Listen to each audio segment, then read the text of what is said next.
اور یہ سن لے سارے پاکستانی، آئندہ 4 سالوں میں $100 ارب کی ادائیگی کرنی ہے۔ یہ سب کیسے ہوگا؟ یہی ہے آج کا سوال، اور سب سے پہلے میں چلوں گا احتشام صاحب کی جانب۔ ہر شہری، میں اور آپ، مجھ سمیت آنے والی نسل 2,95,000 کی مقروض ایک شخص، ایسے میں $100 ارب کا یہ قرضہ اگلے 4 سال میں کیسے دیں گے؟ دیکھیں فیصل، ایوریج اب یہی پتہ چل رہا ہے کہ $30 بلین ہم نے واپس کرنے ہیں۔ تھوڑا سا پہلے تک ہمارے جو پلاننگ کا منسٹر ہیں، ڈپٹی چیئرمین بھی ہیں پلاننگ کمیشن کے، احسن اقبال صاحب، وہ کہا کرتے تھے کہ جی $70 بلین ہم نے 3 سالوں میں واپس کرنا ہے۔ تو اب اسٹیٹ منسٹر کہہ رہے ہیں کہ جی 4 سالوں میں $100 بلین واپس کرنا ہے۔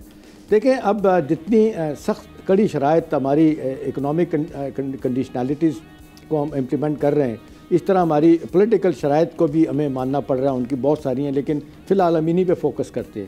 دیکھیں اس وقت صورتحال کیا ہے، جو ہم تھوڑا بہت کہہ سکتے ہیں کہ میکرو اکنامک سٹیبلٹی اس لحاظ سے تو ہے کہ $9 بلین کے ریزروز ہیں، اگرچہ لوگوں کو بھی ملا لیں تو تقریباً جو کمرشل بینک کے پاس ہیں تو یہ $14 بلین بنتے ہیں، اور $9 بلین 2.5 سے 3 مہینے کی امپورٹ کے لیے کافی ہیں۔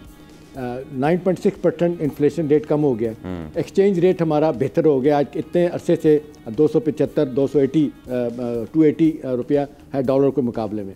اس طرح سے آپ دیکھ لیں آپ کے انٹرسٹ ریٹ نیچے آ گئے ہیں، 21 سے 19.5% تک آ گئے ہیں، کرنٹ اکاؤنٹ ڈیفیسٹ بھی ہمارا کم ہو گیا۔ لیکن سوال سب سے اہم ہے، سب سے اہم سوال ہے ہماری فیصل گروتھ سٹیگنیٹ کر رہی ہے، ایک عرصے سے گروتھ ہماری رکی ہوئی ہے، لیکن پچھلے کم از کم 6 برسوں میں 2.5 سے 3% تک ہماری گروتھ جا رہی ہے، کہ جو بالکل ناکافی ہے 25 کروڑ عوام کے لیے۔ نہ جاب کریشن ہو سکتی ہے، نہ پاورٹی ایلیویشن ہو سکتا ہے، کچھ نہیں ہو سکتا۔ یہ اس لیے نہیں ہو رہا کہ اس میں وہ کہتے ہیں کہ انڈر لائننگ اسٹرکچرل فالٹ ہماری جو اکانومی کا ہے، ساری دنیا بتا رہی ہے، بچے کو پتہ چل گیا ہے، وہ دور نہیں ہو رہا۔ وہ کیا ہے فیصل، کہ ہمارا انکم اور ایکسپینڈیچر کا گیپ اتنا بڑھ گیا ہے۔ مطلب آپ دیکھ لیں، آپ رف سا آئیڈیا لگا لیں کہ اس وقت ہمارا موجودہ بجٹ، اس کا سائز جو ہے 19,000 ارب تقریباً بنتا ہے، ٹھیک ہے نہیں؟ 19,000 ارب کا مطلب 19 ٹریلین کا 45% جو ہے نا، یہ بجٹ ہم نے باہر سے پیسے لے کے، کچھ لوگ کہتے ہیں 50% لے کے ہم نے اس کو پورا کرنا ہے۔ ابھی 3 کمیٹیاں بنائی گئی تھی کہ جی اخراجات کیسے کم کریں گے، کیسر بنگالی صاحب بیچارے زچ ہو کے چھوڑ کے چلے گئے۔ آپ نے طے کیا کہ جی 88 ادارے کم کر کے 40 لے کے جائیں گے، آپ نے 10 سے 15,000 لوگوں کو فارغ کرنا تھا، سرپلس پول میں دینا تھا، آپ نے نہیں دیا۔ دیکھیں اب نہ تو اپنے غیر ترقیاتی اخراجات کم کر رہے ہیں، نہ اپنے اخراجات کر رہے ہیں، بلکہ اخراجات بڑھائے جا رہے ہیں۔ پریزیڈنٹ ہاؤس کا، پرائم منسٹر ہاؤس کا دورے اس طرح ہی جا رہے ہیں ساری دنیا میں۔ تو سوال یہ کہ مانگے تانگے کا کام کیسے چلے گا؟ یوں لگ رہا ہے کہ اسٹیٹ آف ڈینائل میں آنکھیں بند کی ہوئی ہیں، لگتا ہے کہ باہر سے آ کے چیزیں ٹھیک کر دیں۔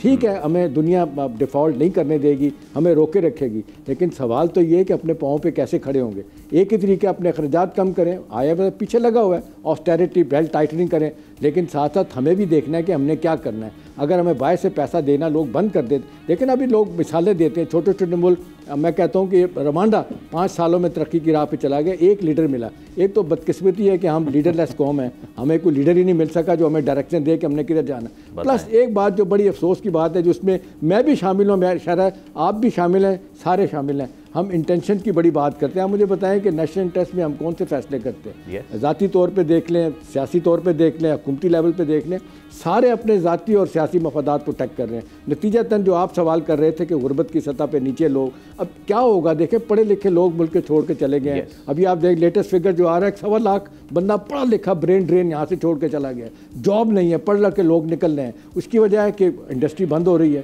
لوگ باہر جا رہے ہیں چھوڑ کے۔ اس لمحہ فکریہ حیرت کی بات ہے، سارے اپنے کاموں میں لگے ہوئے ہیں، سیاست دھڑا دھڑ ہو رہی ہے۔ جو اصل بات ساری دنیا دیکھتی ہے کہ اکانومی کو ٹھیک کرنا، اس طرف نہیں آ رہے۔ میرا خیال ہے یہاں پہ واقعی پولیٹیکل ول کی کمی ہے۔ جب تک نہیں کریں گے فیصل، ہماری مشکلات بڑھتی چلی جائیں گی، اور پچھلے 6 برس سے گروتھ ریٹ 2-2.5% پر رکا ہوا ہے۔ نتیجتاً غربت بھی بڑھ رہی ہے، جاب کریشن بھی نہیں ہو رہی، انڈسٹری بھی نہیں لگ رہی، ہر چیز وہ کہتے ہیں نا اردو میں ترقی معکوس، نیچے سے نیچے ہم جا رہے ہیں۔ لمحہ فکریہ اللہ جانے کون اس کو ٹھیک کرے گا۔ اور احتشام صاحب، ول نہیں، مجھے تو لگتا ہے ول کی بھی بات ہے۔ سبسکرائب کریں اور بیل دبائیں تاکہ کوئی خبر رہ نہ جائے۔